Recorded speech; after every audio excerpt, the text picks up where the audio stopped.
Russia's mafia state's biggest gang in town, Vladimir Putin's links to murky world of Russian crime bosses under spotlight as one-armed mobster, and former associate, goes on trial. Vladimir Putin's inextricable links to the murky world of the Russian mafia are under the spotlight due to his dealings with an one-armed mobster currently on trial in Moscow, MailOnline can reveal. Vladimir Barsukov, nicknamed Russia's Al Capone, is accused of founding the murderous Tambov crime gang and seizing national assets worth $100 million. The mafia godfather and Putin overlapped in St. Petersburg in the 80s and 90s and were said to be so close that while Putin was deputy mayor, Barsukov was the city's night governor. Putin is said to have turned a blind eye as Barsukov, real name Kumaran, bribed officials and removed enemies with almost daily contract killings, and even granted his oil company lucrative petrol concessions. The extent of the dealings between the two men has been unveiled in an explosive book by British professor Mark Galeotti as he tracks the links between the old Soviet criminal fraternity and the country's modern-day rulers. The Vori, Russia's super mafia, details the origins of Russia's notorious Vrzikone, or thief-in-laws, and explores their rise during the collapse of the USSR and how they have influenced modern-day Russia. It looks at how Putin has kept them in check and touches on what ties, if any, President Trump might have to this vast underworld. The book has led commentators to question what relationship the state continues to have with the Russian mafia figures like Barsukov, whose right arm was amputated in 1994 after he was sprayed with machine gun fire in a failed attempt on his life.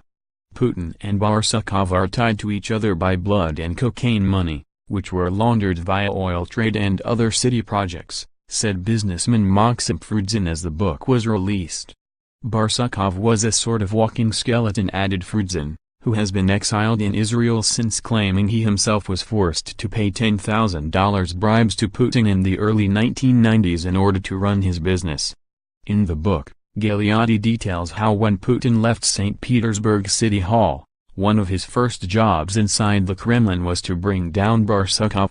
Putin's growing and supreme authority was challenged as Barsukov continued to push for total control of the oil industry around St. Petersburg. Barsukov had become a thorn in Putin's side, the unmanageable criminal who refused to be cowed by his former man in City Hall. He refused to go quietly, sell up, flee into exile and vanish. And so in 2007 Putin ordered his demise. He airlifted in police commandos from Moscow in a full military operation to grab Barsukov, then flew him straight back to Moscow where he was jailed for 23 years for ordering killings, extortion, money laundering and fraud.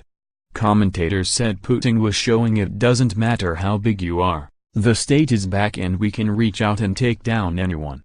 Unlike other criminals, Barsukov has never been sent to a Siberian penal colony. Instead he has languished in high-security detention jails in Moscow, under Putin's watchful eye. He knows he will never be freed while the president remains in power. Putin's uncomfortable link to Barsukov is just one of the examples of the Kremlin's dealings with Russia's underworld cited by Galeotti in 30 years of research for his book.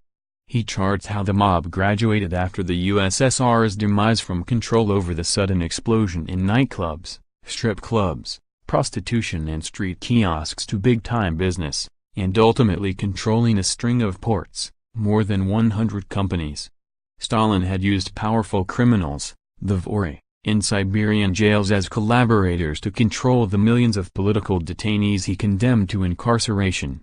In return for almost running his evil gulags, these collaborators secured privileges. Yet not all hardened criminals' leaders would collaborate. The most powerful were called Vrzikone, who owed their allegiance to their own codes.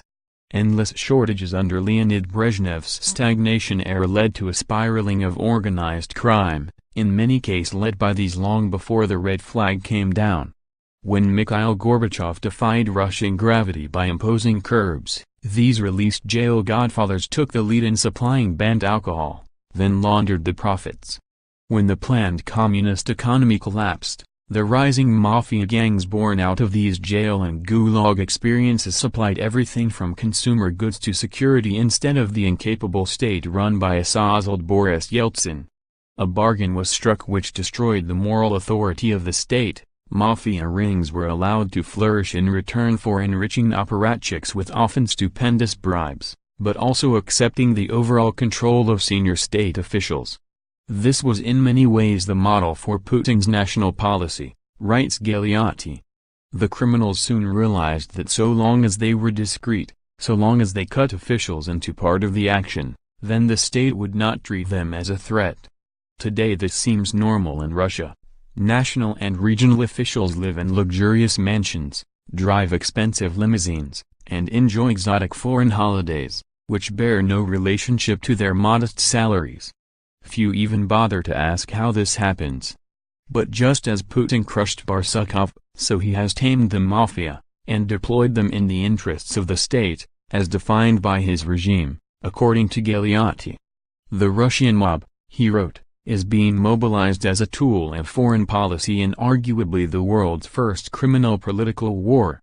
Just as Putin has dragged the media and business to perform functions for the state, so major league criminals, as well as for example hackers, have been dragooned into service.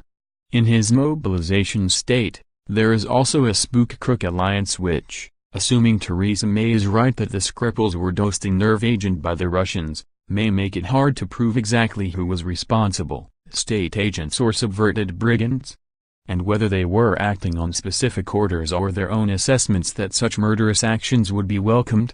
Under Putin, the professor concludes, the state is the biggest gang in town. And others have branded modern Russia mafia state.